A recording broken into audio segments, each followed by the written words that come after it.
Let's take a look at some design choices that may be beautiful and trendy, but can cause maintenance headaches, and some alternative options for creating a space that's just as lovely, but easy to clean and maintain.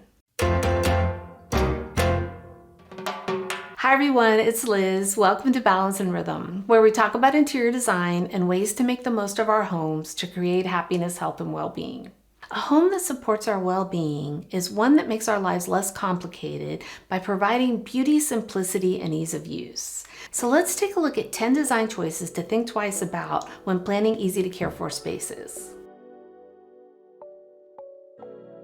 White upholstery, especially heavily textured ones like boucle, will pick up a lot of dirt and will show stains more easily. Slightly darker fabrics like cream, beige, and light gray are more forgiving, but if your heart is set on white, opt for performance fabrics that are easily cleanable, stain resistant, and durable, or slip-covered pieces so that the covers can be washed or replaced.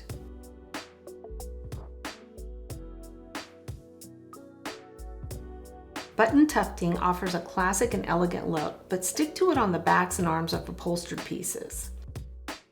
Button tufted seat cushions will accumulate dirt, dust, and crumbs in the areas of the buttons, no matter how meticulous you are about cleaning. Not to mention that this type of seat cushion doesn't provide the most comfortable seat.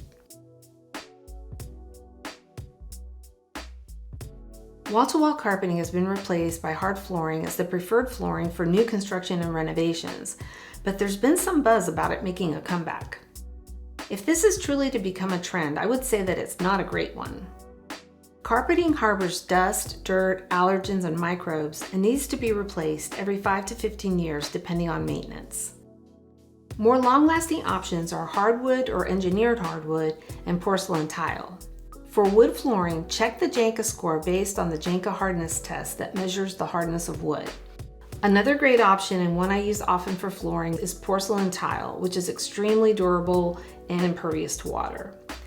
They come in a variety of natural looks like stone and wood, and can be a great choice in the right environment, like over a concrete floor slab which is prone to moisture retention. Area rugs and runners, which come in washable options, can be paired with these types of flooring, adding softness, color, and texture for a beautifully layered look.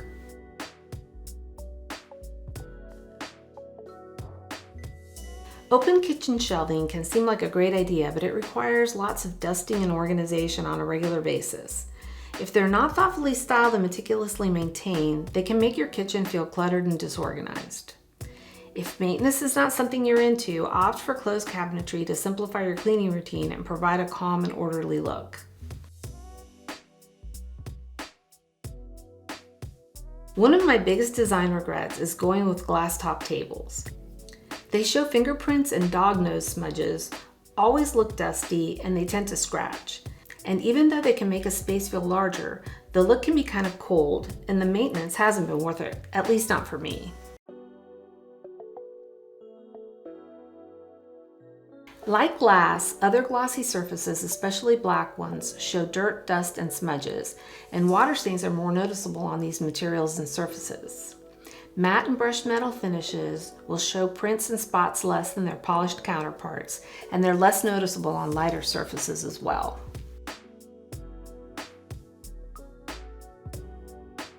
Marble is beautiful and classic, but can be extremely high maintenance, especially on horizontal surfaces like kitchen and bathroom countertops.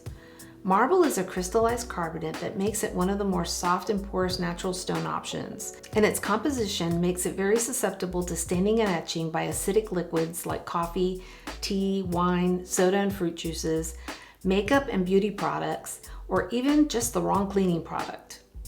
It requires sealing once a year, and it's recommended that it be polished on a frequent basis to reinforce the seal and prevent marks. So unless that sounds like fun, I say there are better alternatives.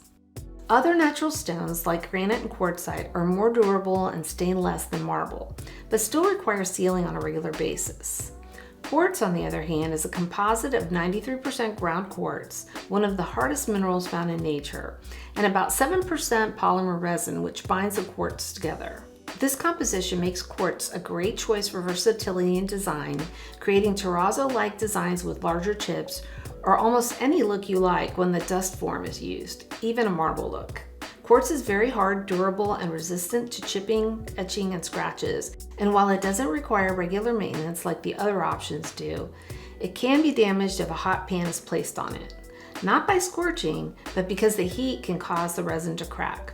While these countertops are stain resistant and non-porous, it's still important to clean up things that can stain so that they don't cause a chemical reaction with the resin.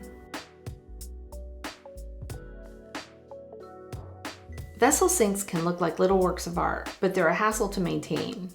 Anything that permanently sits on top of the counter is really hard to keep clean because water and dirt will inevitably accumulate at the hard-to-access base.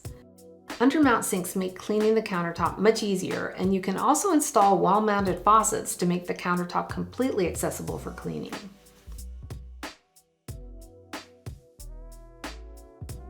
Glass enclosed showers may look great, but they can be a pain to keep clean and free of water spots. And door areas, especially sliding doors, tend to collect debris and mildew in the tracks. If your bathroom design calls for some glass around the shower, try to keep it to a minimum and squeegee on a regular basis. I found a great product for this that I'll link in the description. If your bathroom doesn't require glass, think about a shower curtain and liner instead. Yes, the liner can still get pretty nasty, but the whole thing can be removed and put in the wash, or at least wiped down in the case of the liner. One of my biggest pet peeves in my own home, and something I always consider when working with clients, are all the nooks and crannies that can accumulate dirt, dust, and debris. Starting at floor level, changes in flooring cause dirt to accumulate at the transition, and jogs in the walls and trim tend to build up dust and are hard to really get clean. Opt for the same flooring, or at least the same type of flooring throughout contiguous spaces, and avoid any unnecessary jogs to the wall and trim for ultimate cleanability. Elaborate trim, especially at the baseboards, can become a dust magnet as well. Look for the simplest profile that works for your design to avoid unnecessary cleaning. Use the same strategy for fixtures and hardware if easy maintenance is your goal. On the vertical plane, frame and paneled cabinet doors can also build up dirt and debris at an alarming rate. Flat paneled cabinets are much easier to keep clean, but the look isn't for everyone. It's just important to know what you're getting into when choosing a cabinet door and be ready for the maintenance required. Another thing to watch out for are uneven surfaces, which can also be dust magnets. Things like stacked stone or Zellige tiles are really beautiful, but due to their uneven nature are going to require more detailed cleaning to keep them dust free. These materials are unique and there's really no substitute if you're really into them, so if you're willing to go the extra mile to maintain them, then go for it.